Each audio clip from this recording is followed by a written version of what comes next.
के MC building में peoples Labour Unity के एमसी का Peoples Labour Bureau Karachi division के सदर असलम समू साहब की क़यादत में मेयर कराची बैरिस्टर मुर्तज़ा वहाब और डिप्टी मेयर कराची सलमान अब्दुल्ला मुराद साहब का शानदार इस्तकबाल।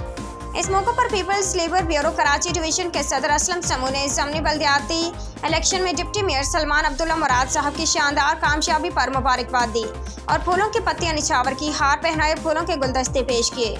ज़मनी बल्दियाती इलेक्शन में मेयर और डिप्टी मेयर की ज़बरदस्त कामयाबी पर केएमसी मुलाजमीन में खुशी की लहर दौड़ गई। आपस में एक दूसरे को मिठाइयाँ तकसीम की। केएमसी बिल्डिंग जालों के नारों से गूंज उठा।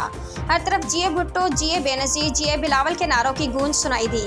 इस्तकबालिया प्रोग्राम में पीपल्स लेबर ब्यूरो कराची के सदर Aslam Samoo, People's Labour Unity के एमसी के सदर Junaid Raza, general secretary Shabbir Jadoon, information secretary Nadeem Qureshi, senior नायब सदर Mohammad Ali, deputy general secretary Amir Haider, finance secretary Khwaja Javed, People's के एमसी ऑफिसर्स एसोसिएशन के चेयरमैन अनवर बलोच, रहनुमा Minhajul Haq, Shakir Zaki, Rizwan Rajput, People's Labour Unity के एमसी फायर ब्रिगेड के incharge Shahid Qadri, city warden के सदर अली खान, मेडिकल के डिप्टी चीफ अदनान डॉक्टर बागरात के चेयरमैन नुमान आमिर शेख व दीगर तमाम डिपार्टमेंट के जालों ने भरपूर शिरकत की।